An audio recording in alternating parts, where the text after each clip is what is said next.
marka qaarkood nolosha si qabow ay ku soo wajahaysaa wiil maalqabeen oo Mexico u dhashay maalqabeen ma noqon 9 sano soo jiro shaqo bilaabay nolol adag ku jiray iskoolka ku dhiganay 9 sano wuxuu bilaabay inuu shaqo wuxuu ka bilaabay tufaaxa dukaanleyda qudaarta gado tufaaxa iska soo tuuraan ka macna xoogaa yar jilcay kaas inta dhaqo uu hagaajiyo wareejin jiro gadi jiray kiibu shaqo ka dhigtay muddo ku shaqaysanay iskoolku waa dhamay waxbarashada waan laga gadan jiray dan yarta ka gadan jirtay sidii soo ugu shaqaysanay oo nin weyn oo dhalinyaro noqda 30 meelaha soo jiro shaqadina wali uu haya amal kala mal Mexico wadamada aad Latin America faqiir ku ah marka tiiba meherad u ahayd asagoo saasa ya adeerkiis oo maalqabeen dhintay adeerkii qofna xaas kama tagin ilmana kama tagin lacagtii sidii loo soo wada asaga lagu wareeji maaliyanimadii markaas ilaatay as waliga ha qusanayeen shaqadiisi marka noloshiisa dhan waa bedelantay ninkii shalay tufaaxa daqiiqaday ku bedelantay marka laatay as don't give up is dhiibin jaaniskaada waqti loo imaana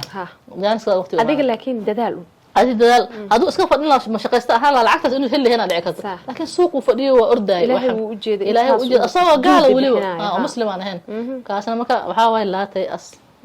don't give up hasdiimin la waliga hasdiimin jaaniskaada suq sisa waa line kuyu amal kalendo صح qofkana maanta la siina hadana qofkan kala bilaa siina hada qofkan kala bilaa bixina oo tilka ayaam nadaawilha baynana wareegtada suuq marka wareegtada isbitaal daaleen ku jirto soo soo islaanka jaaniskaada waa imaana suuq ha suuq wayn adiga bas alla keenay asaga bas marka jaaniskaada suuq hada degdegin صح waa imaana maal iyo maqaam iyo magac wixii alla kugu tala galay waad helaysaa god lama galayso iyo wala awlaad انت على قوه رجل كل ترتيب لكن شيء كسب وقتي سهلسا شيء كسب وقتي سهل وقتي سهل كما هرمانيس hadii aad ku nooshahay Nairobi Kenya waxaan idin wadnaa abka tagaasida casriga ee Faras waqti inaad helayso 200 oo shilinka Kenya isla marka aad la soo degto abka Faras 100 Faras Miles waxay u dhigantaa 100 shilinka Kenya faa'iideyso oo aruurso Faras Miles wiil dhalinyaro asagana soo kaleento tafu aha company u shaqeynay marka nina wuxuu ka qoray maqaal indama kuntu mudiran ama indama sirtu mudiran marka maamulo noqday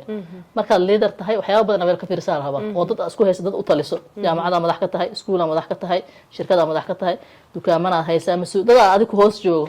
waa inaad aad maskaxdaada ay u shaqeysaa dad kala duwan baad maamulaysaa taqaaful daki aydan xal iska electric aqliga ku dhisan inaad isticmaashaa loo baahan yahay waxyaabaha shaqaalaha si kala sameeyeen kala yihiin meelay ku kala fiican yihiin maxay ilaa waxba maamulaysa marka ka burburtan ma rabtid maamul xumo hadii kugu dhacdo burbura imaanaya dadka waxa kala yaacayaan marka jaamacado badan waxa burburinaya ama shaqooyin badan u burburayso waxa maamul xawaalado badan aad maqli jirtay xawaalad hebel meel ku sheegtaa maamul xumo dishay way baabaaday marka wiila taf aha marka indama sirtu mudiran uu qoray marka maqaal ku qoray marka maamulo noqday ninkii qoray maamulaha noqday suu uga shalaayay marka shaqaalihii uu kala hagaayay wiil yar oo shaqaalaha waxa ku jira aad taf u ah ciladna leh wiilka markuu joogo shaqada dhac uu kala shabina meeshii loo diray wixii ila qof xay ah oo aamin ah oo shaqadan ku fiican muddada saacadahaas uu shaqeynay heer saro laakiin wax isku gafi jireen nin dalxiis ka jecel u aha dhalinyaro ah markii soo dhalinyareeyo oo soo damaashaado markiisa jag u sii jag abaarku waxa uu rabo inuu magaalo aado oo soo damaashaado marka waa adduunka ku cusub waqti waa yar yahay marka wuxuu rabo marka xogaa mishaar helo fak meeru dalxiis u aada asaga marka maamulay taas dhifto marka wuxuu rabo ninkan waqtigiisa inuu company galiyo u yimaado wiilkan taas ma rabo marka waxa la rabaa inuu xogaa ka cafiyo ka qafiifiyo oo fasax u ogolaado maalinka dambe maxay ahayd safara dhiman dhalinyaro saaxiibo ahaayeen meel muhiim ah loo socdo dalxiis loo socdo markaasuu qisad ku cabta ka dhacday carabtan dalxiiska jecleen si guud marka wuxuu soo fasax codsi soo qortay markii wiilkii maamulihii u keen wuxuu yiri waxaan u baahanahay in la fasaxo meel waxaan u socdaa rixla tiriima u socdaa صح bas maamulihii waa ka diiday wuxuu dhahay abaariyo joogay warqad inuu xanuunsan yahay been ku kalifay soo meesha soo aado uga baaqan marka wuxuu qoray waa xanuunsanahay ma iman karo maalintii kale ku xigtay صح bas gurigiisu yaqaanay waa baxay guriga aado war dabagal badan dabagal fooq alxad wiilkii oo safarka isku diyaarinay safar fasaxi waa qaba jirin ku qarmo waqti iyo isku naxay maamulihii ma ku arkay shik kana guriga soo doonay been hay sheegaysaa waa kana xanuunsanaana leedahay qaylo mafku siiyay wiilku waa fakaray shaqada iga basuudha ma bas wareerinba صح shaqadaada waa iga basuuyo safarkay maxaa igu diidi kartaa yiraahdo shaqada haddaan ku dhaaf maxay heeto jaago aanu qaatay ilaa qof maskax badan aqli badan bas shaqada iga basiyo qofka doon saacadan gashuu yiri halkaas uu maamulay soo laabtay dad badan u raadiyay dad kale shaqadii ku qoray wuxuu waayay wiilkii qof booskiis buuxiya oo lamida sidoo wax u qaban jiray sidoo wax u kala maareyn jiray sidoo maxay heeto markaas wuxuu yiri taqaaful daki mararka qaar ka in laga adag yahay oo qofka adag yahay waa inaad ogolaataa مثلا حاسكي أنك كأدك ilmaha dantooda la fiirina meel bay ku fiicanta ninkii baa gabadha ka adag meel ku fiican ku haysataa waxbay fiirinaysaa ay danaynaysaa marka in laga adagay marka qaarkood ilmaha qaarkood marka inaad garowsato adoo fiirinaysa dan kale guud danka taqaaful dakiya yiraahdo marka maamulahaas wuxuu yiri taqaaful dakigi baan iloobu dhah wiilka yarkan waxaan ku waayay fasax yaraa oo weydiistay aan cadaadis ka saaray